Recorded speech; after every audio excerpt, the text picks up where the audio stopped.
This is my first flip and we're already way over budget, so let's talk about it.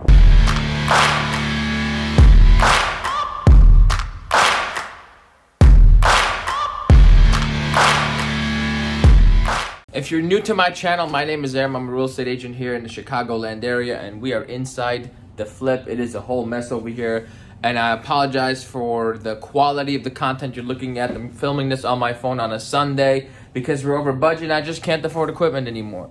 Just kidding, no.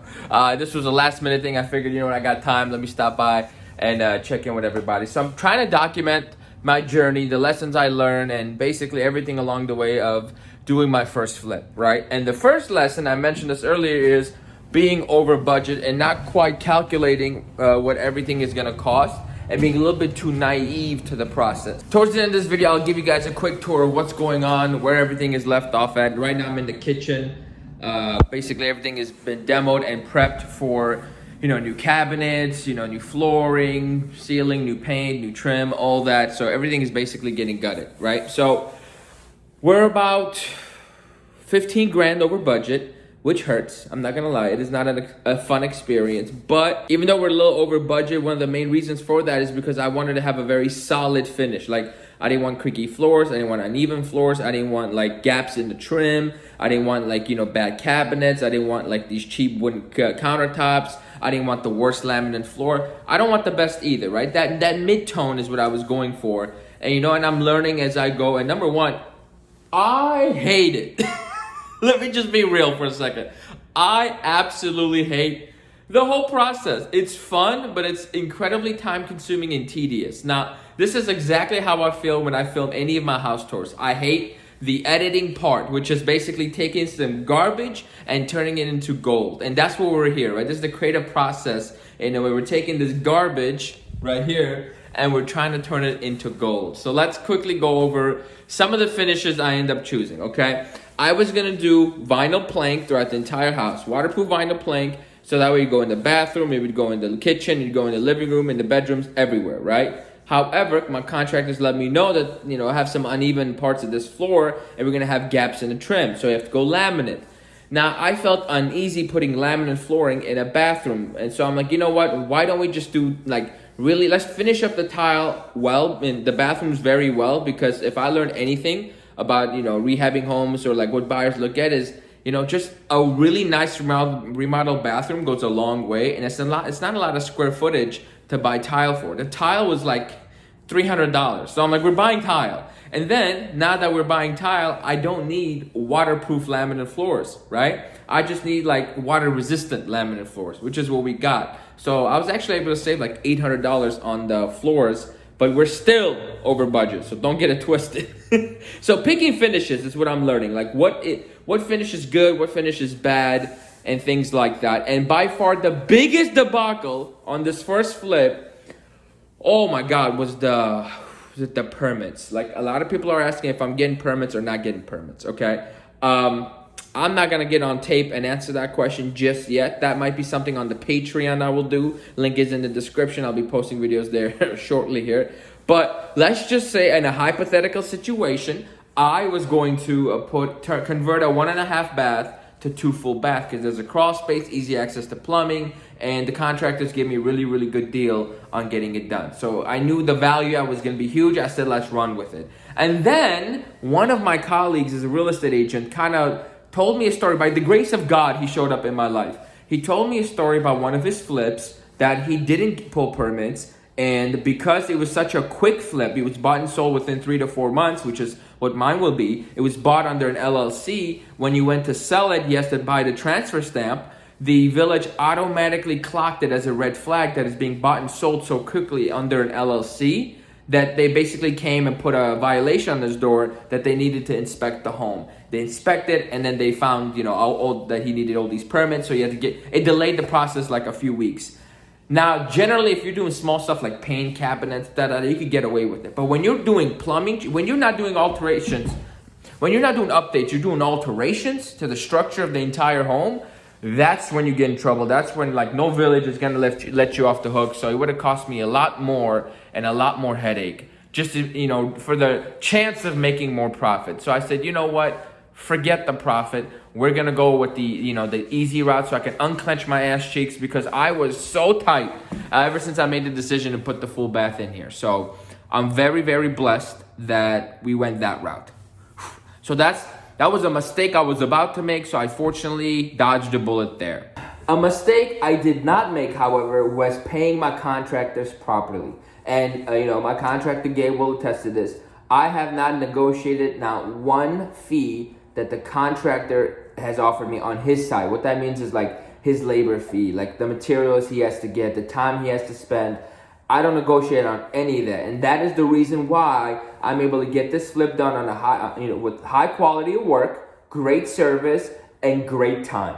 Okay, because I'm paying a good price. Even though the guy's my friend, right? You don't want to take advantage of your relationships in the sense where like just because you're a friend that they're gonna give you a major discount. Now, don't get it twisted. They're my friends and they're taking good care of me, but I have not like negotiated or asked for any type of help or anything like that because I believe in their work, I believe in their value, and I want them to get paid. Now, at the same time, I'm not trying to overpay, so it's a fine line that you got to work through, especially if you know the contractor. Like I personally know this contractor; he's a good friend of mine, so I'm definitely not going to undercut him. And even if I did know him, I wouldn't undercut him because I've been undercut before, and I know like the mental stuff that goes on behind the scenes, like. If you're being undercut, you're not going to want to work as hard. You're not going to want to give the best advice. You're not going to want to take that extra time to fix these minor issues that come up that I don't even know about. Like, for example, let me show you the signs of a good contractor. Let me show you, okay? Now, I didn't even know this. I did not ask for this. Check this out. You see that? You see that? I didn't ask for that. I just showed up one day and it was here. I'm like, what the hell? You guys are doing that? I was like, yeah, we just figured it'd be nice. They figured it'd be nice. Let me show you a couple things I didn't ask for. There's a light at the end of this kitchen, recessed lighting. I'm putting recessed lighting in the kitchen, but that last one I didn't ask for. And then if we come in here, they put extra vents in for me. I didn't ask for that. And they put overhead lighting in every single one of these bedrooms without me having to ask for it. And they didn't necessarily charge me because they were like, you know what, we're already up in here. We already have all the equipment. We're just going to do it. Now, if I shortchanged them, that would have been a problem. Now, a mistake that I definitely did make was I rushed into it. I overlooked a lot of steps and I didn't quite anticipate the scope of work. Let me give you like a small detail that I definitely overlooked is the dishwasher. So when I got the renderings for the kitchen and stuff like that, I was like, oh, amazing. It looks dope. Let's run with it. Let's buy all the cabinets. Well, I buy my dishwasher and I'm telling my contractor about, hey, I got all these appliances. He'll be delivered in a couple of weeks. He's like, wait, you bought a dishwasher? I'm like, yeah. He's like, well, you didn't tell me you're going to need a dishwasher, man, because the old kitchen didn't have one. So I'm like, no. So basically I paid an extra $300 in cabinets, but that's a lesson learned.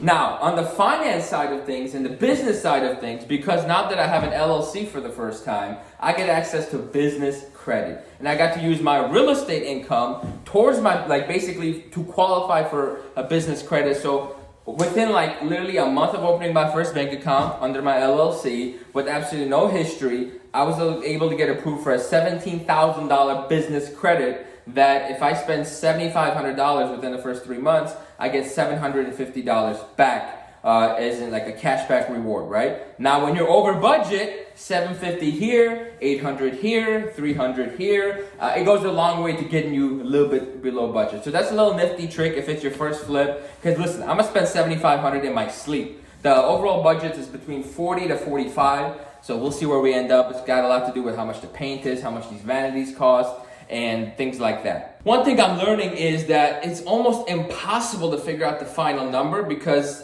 like I said, you don't know how much these finishes are gonna cost, and no contractor can give you a quote for finishes because you gotta go and pick the vanity. You gotta go and buy the toilets. You gotta pick the quality of your paint. You gotta pick your faucets, your hardware. There's a lot of small little details that are kind of annoying. This is why my goal with this flip is to just gain the experience and stop flipping right away, okay?